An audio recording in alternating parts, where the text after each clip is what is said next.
सो हमने एफडीआई के बारे में देख ही लिया कि एफडीआई किस तरीके से जो है हेल्प करता है किस में, इकोनॉमिक डेवलपमेंट में। इकोनॉमिक डेवलपमेंट में एफडीआई का, और एफडीआई जब इन्फ्लो होता है किसी कंट्री में, specially in the developing countries, वहाँ पे बहुत ही ज़्यादा जो है डेवलपमेंट एक्टिविटीज़ हो जाती हैं, और वो डेवलपमेंट में वो जो इकोनॉमिक डेवलपमेंट जो है उसमें वो कंट्रीब्यूट करता ही करता है।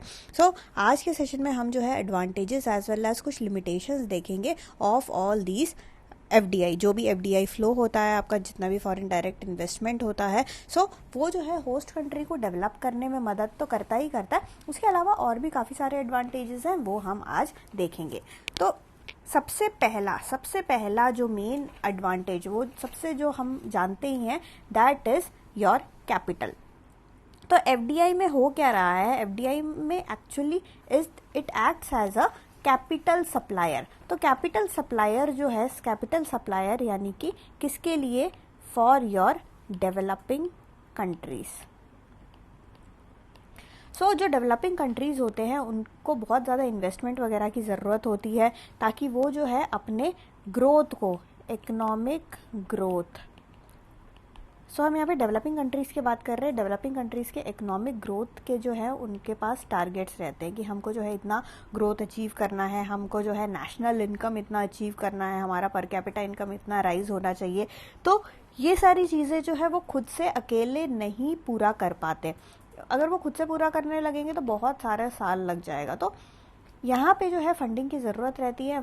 यहाँ पे इस सिचुएशन में they actually need funding.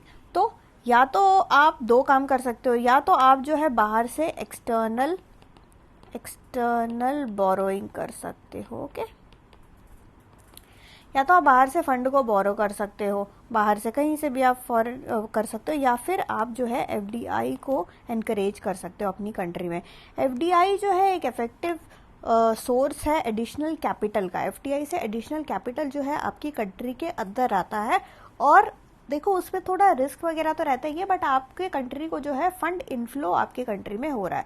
So FDI का सबसे पहला मेन फायदा यही है कि it acts as a capital supplier. जो सेकंड हमारा एडवांटेज है, that second advantage is your FDI acts as a remover of balance of payment constraint. Now FDI के इनफ्लो से होगा क्या, फॉरेन एक्सचेंज। अब देखो जैसे इंडिया है, यहाँ पे है इंडिया, ठीक है, यहाँ पे है यूएसए। अब यूएसए से जो है एफडीआई आ रहा है इंडिया में। यूएसए वालों का करेंसी कौन सा है, इट इज डॉलर्स। तो डॉलर्स का इनफ्लो हो रहा है कहाँ पे, इंडिया पे। सो जैसे जैसे आपका फॉरेन एक्सचेंज रिसोर्स जो है वो बढ़ता चला जाएगा, उसका इनफ्लो जो है ज़्यादा बढ़ता चला जाएगा, and it will remove your constraint. जो भी आपके बैलेंस ऑफ पेमेंट में जो कॉन्स्ट्रेंट होता है वो सारा जो है आपका धीरे धीरे जो है हटता चला जाता है। तो जितना ज़्यादा, it can be seen that a large number of developing countries suffer from balance of payment deficit for their demand on foreign exchange which is normally far in excess of their ability to earn. So यहाँ पे जो होता है, देखो कभी कभार जो है तो इंडिया है, इंडिया ने बहुत सारा लोन ले रखा है किसी भी वर्ल्ड बैंक से, लेट से वर्ल्ड बैंक से लोन लिया हुआ है, वो सारा लोन जो है डॉलर्स वगैरह में होगा। अब इंडिया को जो है फॉरेन करेंसी चाहिए, फॉरेन एक्सचेंज चाहिए, वो सब पे आपको करना भी है, प्लस आपको फॉरेन एक्सचेंज भी चाहिए। तो यहाँ पे जो है या तो आप फॉरेन एक्सचेंज वैसे रेट पे स्वैप वगैरह करके आप ले सकते हो, ऐसा कुछ नहीं है, आप ले सकते हो, बट उसमें आप क्यों लो जब आपको एक फ्री यहाँ पे ऑटोमेटिक रूट से आपके कंट्री के अंदर फंडिंग आएगा। आपके कंट्री के अंदर जब फॉरेन एक्सचेंज जो है ऑटोमेटिकली आ रहा है, तो आपको बाहर यहाँ वहाँ भटकने की कोई ज़रूरत ही नहीं है। सो इस तरीके से फॉरेन एक्सचेंज जब आता है, एफडीआई इनफ्लो के साथ साथ जो है हमारा जब फॉरेन एक्सचेंज आता है, तो जो भी कॉन्स्ट्रेंट जो है जो एक डेवलपिंग कंट्री फेस करता है, वो सारा का सारा कॉन्स्ट्रेंट जो है रिमूव करने में जो है हेल्प ये करता ही करता है। Now next one is FDI as a vehicle of technology transfer. ये बहुत ही इंपॉर्टेंट वाला है। ये इंपॉर्टेंट वाला इसलिए है क्योंकि डेवलपिंग कंट्रीज, जो आपके डेवलपिंग कंट्रीज़ होते हैं, वहाँ पे टेक्नोलॉजी जो होता है काफ़ी आपका पुअर होता है, या फिर काफ़ी ओल्ड टेक्नोलॉजी यूज़ होता है। जो डेवलप्ड नेशंस होते हैं वो लेटेस्ट टेक्नोलॉजी का इस्तेमाल करते हैं। तो जब बाहर का कंपनी इंडिया में आना चाहेगा या फिर एफडीआई लाना चाहेगा, यहाँ पे मैन्युफैक्चरिंग यूनिट अपना सेटअप कराना चाहेगा, तो ऑब्वियसली टेक्नोलॉजी ट्रांसफ़र होगा from your developed country to your developing country. तो टेक्नोलॉजी वगैरह जो है वो अपने आप ही ट्रांसफ़र हो जाता है। मैनेजमेंट जो है, यहाँ का मैनेजमेंट ट्रांसफ़र होता है, तो आपका जो मार्केटिंग स्किल्स वगैरह आपको अलग ही तरीके का जो है एक डेवलपमेंट आपको यहाँ पे देखने को मिले। The next advantage is FDI as a promoter of exports of host developing countries. अब यहाँ पे वर्ड है as a promoter, okay, of export of host developing country। तो यहाँ पे क्या है, लाइक आपका होस्ट कंट्री है, लाइक कोई भी आपका डेवलपिंग कंट्री है और यहाँ पे एक डेवलप्ड कंट्री का कंपनी ने आके यहाँ पे जो है मैन्युफैक्चरिंग यूनिट सेटअप किया और यहीं पे कुछ ऐसे प्रोडक्ट्स हैं जो कि लोकली जो डेवलपिंग कंट्री के ही कुछ प्रोडक्ट है। लाइक इंडिया का एग्जांपल ले लेते हैं, उससे जल्दी समझ आ जाएगा। तो इंडिया में ही कुछ ऐसा प्रोडक्ट होगा, for example let's say handicraft कुछ ऐसा होगा जो यूनिक होगा इंडिया में, बट बाहर के कंट्री वालों को लगा भाई इसका जो है यूएसपी है, बाहर जो है हम इसको बेच सकते हैं, इसको एक्सपोर्ट करा सकते हैं और प्रॉफिट कमा सकते हैं।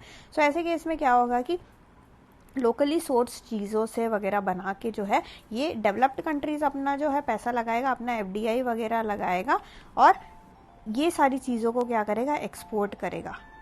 सो इससे फ़ायदा जो है डेवलपिंग कंट्री को होगा, क्योंकि डेवलपिंग कंट्री का जो प्रोडक्ट है वो क्या होगा, वो एक्सपोर्ट होगा सीधा सीधा।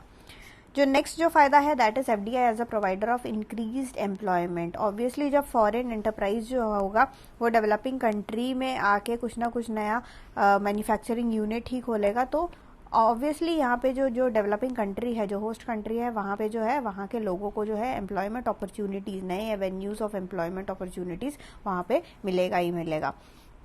जो नेक्स्ट फ़ायदा है that is FDI results in higher wages.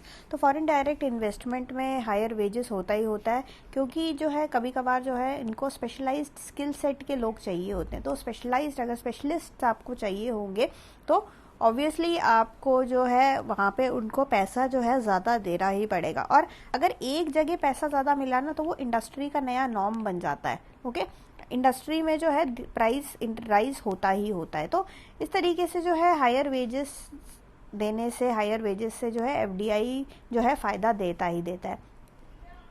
And finally it generate a competitive environment in the host country. So entry of foreign enterprises से जो होता है नेशनल जो डोमेस्टिक एंटरप्राइजेज है, जो डोमेस्टिक कंपनीज है, उनको कंपटीशन तो देखो फेस करना ही करना पड़ेगा, बट उससे फ़ायदा भी होगा कि कंपटीशन से जो है बेटर प्रोडक्ट्स और सर्विसेज, एफिशिएंसी एक तो बढ़ती है, कंपटीशन से एफिशिएंसी बढ़ती है, जो प्रोडक्ट वगैरह का क्वालिटी है वो इम्प्रूव होता है, क्योंकि डोमेस्टिक प्लेयर्स जो है अब इसको कम्पीट करने के लिए हायर क्वालिटी का और सस्ता जो बेटर प्रोडक्ट्स एंड सर्विसेज जो है वो देंगे। और सबसे ज़्यादा फ़ायदा कस्टमर को होता है, क्योंकि कस्टमर को wide variety of products and services जो है मिलता है। सो जो हमने डिस्कस किए ये सारे क्या हैं, ये सारे are some of the advantages of foreign direct investment. अब फॉरेन डायरेक्ट इन्वेस्टमेंट्स के जो है थोड़े से लिमिटेशंस भी है। अब लिमिटेशन में देखो, पहला जो limitation that is foreign enterprises depend on domestic capital.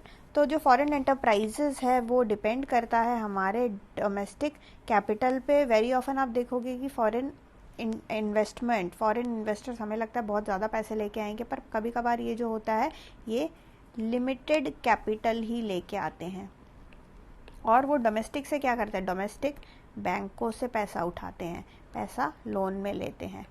Okay, domestic हमारा जिस कंट्री में वो जा रहा है, फॉर एग्जांपल यूएसए से इंडिया में पैसा, इंडिया में आ रहा है कोई इन्वेस्टर एफडीआई लेके, तो वो बंदा जो है अपने कंट्री से जो है कम फॉरेन एक्सचेंज रिजर्व लाएगा, इंडिया में आके इंडिया के बैंक से, फॉर एग्जांपल एसबीआई से वो लोन ले लेगा बहुत बड़ा सा। ठीक है, समझे?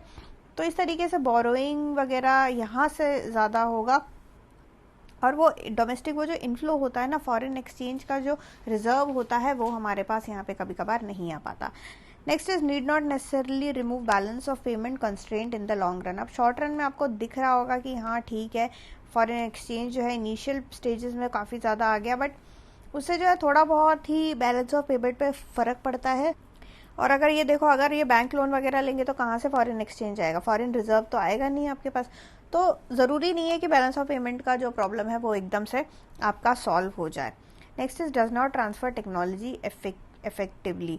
तो देखो फॉरेन एंटरप्राइजेज जो होते हैं वो अपने टेक्नोलॉजी के ऊपर जो है बहुत ज़्यादा कंट्रोल करके रखना चाहते हैं, तो वो नहीं चाहते कि कोई और उसका मैनेजमेंट लाइक टॉप मैनेजमेंट में जो है किसी और डोमेस्टिक डेवलपिंग कंट्री के प्लेयर को नहीं आने देगा, या टेक्नोलॉजी को वो जो एकदम ऐसे संभाल के जो है वो रखते हैं। Next, FDI is not a provider of additional employment. Now it is argued that this will arise when FDI does not substitute national investment. So अगर आप national investment नहीं करोगे तो उस केस में ये वाला प्रॉब्लम आपका हो सकता है, यानी कि जो नेशनल एंटरप्राइज में जो है वैसे जो एम्प्लॉयमेंट अपॉर्चुनिटी क्रिएट होना चाहिए बट वो नहीं हो पाता है। Then it also does not create higher wages. Moreover देखो, अब हम बोलते हैं कि इंडस्ट्री का वेजेस बढ़ जाएगा, हम आर्ग्यू ये करते हैं, बट आर्ग्यू पर जो क्रिटिक्स है वो ये बोलते हैं कि भाई ज़रूरी नहीं है कि फॉरेन नेशंस जो है, अब देखो कभी कभार क्या होता है, फॉरेन नेशंस के जो सिटीजन्स हैं उनको वो सैलरी अलग सा उनका सैलरी पैकेज होता है, और जो डोमेस्टिक के जो लोग होते हैं उनको सैलरी पैकेज में जो है आपको वेरिएशन देखना पड़ेगा। ओके, सो टॉप पोस्ट में आपका सैलरी ज़्यादा होगा, और वो टॉप पोस्ट में वो क्या करेंगे, अपने बंदों को रखेंगे। ओके, और जो छोटे मोटे काम जो करवाने चाहिए, नीचे के जो लोकल ऐसे काम करवाने चाहिए, वो सब वो इंडियन से करवाएंगे, या फिर जो भी डेवलपिंग कंट्री में वो है उनके कंट्री के लोगों से करवाएंगे। तो ज़रूरी नहीं है कि एडिशनल एम्प्लॉयमेंट हो रहा हो या फिर हायर वेज क्रिएट हो रहा हो। Also it does not create additional export. ये भी बोला जाता है कि FDI से जो है डोमेस्टिक मार्केट को एक्सप्लॉइट वो ज़रूर करते हैं, पर ज़रूरी नहीं है कि ये एडिशनल एक्सपोर्ट हो। And finally it does not create a competitive environment. So competitive environment वो नहीं क्रिएट करता, ये हम इसलिए बोल रहे हैं क्योंकि ये जो है बड़े बड़े MNCs हैं, बिग मल्टीनेशनल कॉर्पोरेशंस हैं, इनके पास बहुत ज़्यादा फंडिंग होता है, बहुत ज़्यादा रिसोर्सेज होता है, बहुत ज़्यादा कैपिटल होता है, इनका टेक्नोलॉजी एकदम एडवांस्ड है, इनके जो है मैनेजमेंट के लोग बहुत ही ज़्यादा शार्प ब्रिलियंट है, मार्केटिंग स्ट्रैटेजी इनका बहुत अच्छा है। तो इससे आप जो है एक मोनोपोली क्रिएट करोगे। ओके, तो ऐसे सिचुएशन में एक मोनोपोली ही क्रिएट होगा, वहाँ पे कंपटीशन जो है नहीं रहेगा। सो ये थे कुछ लिमिटेशंस, हमने कुछ एडवांटेजेस देख लिए और हमने कुछ लिमिटेशंस भी देख लिए किसके, FDI के, फॉर योर डेवलपिंग कंट्री।